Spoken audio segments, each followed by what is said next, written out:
श्री महाकाल। आज के इस युग में लोग भूत प्रेत बाधा से बहुत दुखी हैं और आज मैं उन भूत प्रेत बाधाओं से दुखी लोगों के लिए एक बहुत ही शक्तिशाली और पावरफुल उपाय बताऊंगा, जो कि अगर आप लोगों ने किया तो ज़रूर आपकी समस्या समाप्त हो जाएगी। यह प्रयोग बहुत ही शक्तिशाली है और बहुत बार आजमाया हुआ है, इसलिए आप लोग इस प्रयोगों को एक बार ज़रूर करें और अपने जीवन में जो भूत प्रेत बाधा किया कराया हो, शैतानी हरकत हो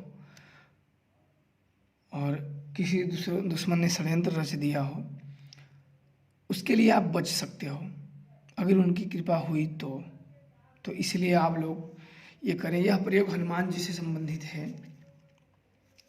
और कलयुग में सबसे जल्दी प्रसन्न होने वाले हनुमान जी माने जाते हैं। उनकी भक्ति कैसे भी की जाए और वो बहुत जल्दी अपने भक्त पे प्रसन्न भी हो जाते हैं। अपने भक्त पे बहुत जल्दी प्रसन्न हो जाते हैं इसलिए उनकी भक्ति कलयुग में एक कल्प वृक्ष की तरह मानी गई है।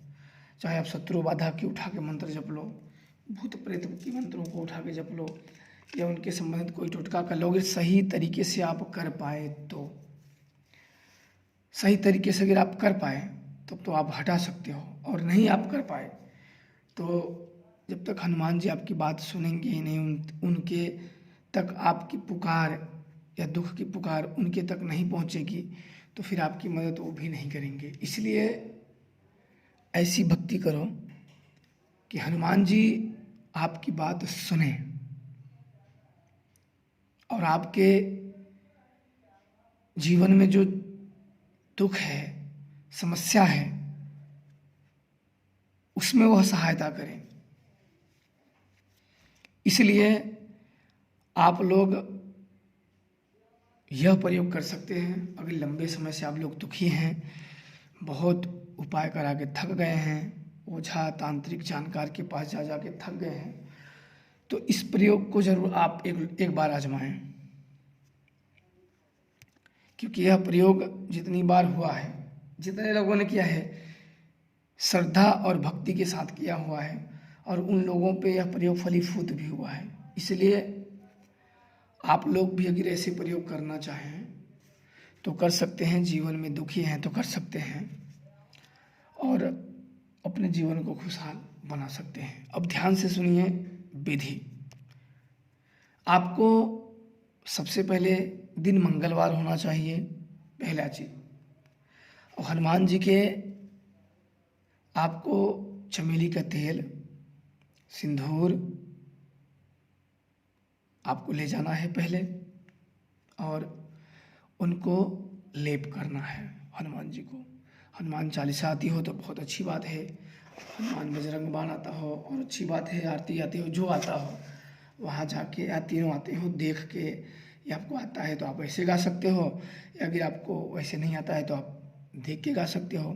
देख के गाने के बाद फिर हनुमान जी को चोला चढ़ाएं। चोला चढ़ाने के बाद उनको 1.25 मीटर लाल कपड़ा चढ़ाए और एक बहुत ऊपर पताखा टांगे, झंडा जिसे बोलते हैं, पताखा कि मतलब बहुत दूर तक वो दिखनी चाहिए हनुमान जी का। हम अपनी भाषा में बोले तो एक झंडा जिसे बोलते हैं, कुछ लोग पताका बोलते हैं, तो जो आप लोगों को समझ में आए उसी तरीके से आप समझ लें।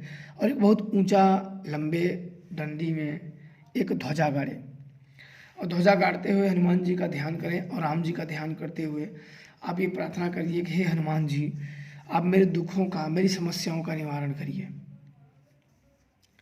यह करते हुए, या जिस व्यक्ति का दुख है, ऐसा नहीं कि दुखी कौर है और कर अपने तरह से, दुखी अगर नहीं भी हो आप फिर भी यह प्रयोग कर सकते हो। काम नहीं बन रहे हैं, काम में समस्या आ रही है, कुछ नहीं बन रहे तो फिर भी वह व्यक्ति यह प्रयोग आराम से कर सकता है। तो इसलिए यह प्रयोग पूरा मनाते हुए पूरा ऊपर ध्वजा टांगनी है हनुमान मंदिर में, लाल ध्वजा टांगने के बाद आपको शाम के समय में जाना है और एक नारियल लेना है, एक नारियल लेना है और उसमें 7 लौंग, फूलदार लौंग, 7 फूलदार लौंग गाड़नी है। फूलदार लौंग गाड़ने के बाद जो व्यक्ति दुखी है, जो व्यक्ति दुखी है, भूत प्रेत ऊपरी बाधा से ग्रसित व्यक्ति है, उसके ऊपर से 21 बार उतारना है। हनुमान जी का नाम लेके और भगवान राम का नाम लेके, दोनों जन का नाम लेते हुए 21 बार उतारा करना है और संध्या के समय में जाना है, कोई आपको टोके ना। संध्या के समय में जाने के बाद आपको हनुमान मंदिर में यह सारी सामग्री आपको रख देनी है और हनुमान जी से प्रार्थना करना है कि हे हनुमान जी, इनके ऊपर जो व्यक्ति है, आप हो तो आप अपने लिए, आपका कोई सगा संबंधी है आप उसके लिए, कोई दोस्त है या रिश्तेदार है आप उसके लिए, या कोई परिचित है आप उसके लिए कर सकते हो।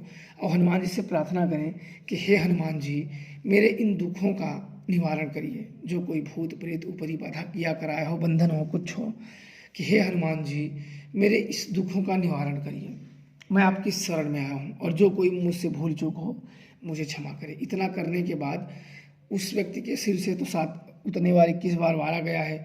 फिर हनुमान जी के चरणों में रख दीजिए, हनुमान जी को स्नान कराएं, धूप दीप से उनकी पूजा करें, कुछ उनको फल अर्पण करें और इसके बाद आपको 11 बार मंदिर की परिक्रमा करनी है। यह आपको कितनी भी बड़ी से बड़ी बाधा हो, अगर कम बाधा है तो 11 मंगलवार करें और नहीं तो 21 मंगलवार का ये विधान होता है।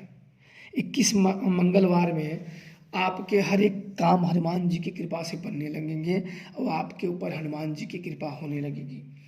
तो आपको और एक बता दे रहा हूँ कि देखो, आप लोगों को हनुमान जी की कृपा प्राप्त करनी है तो आप लोगों को सबसे पहले हनुमान जी को प्रसन्न करना होता है। ऐसा नहीं कि हनुमान जी कोई छोटे बच्चे हैं कि आप गए कि हनुमान जी मेरा यह काम कर, तो हनुमान जी लग गए। नहीं, आपको ये उपाय इतना दिन क्यों करना होता है?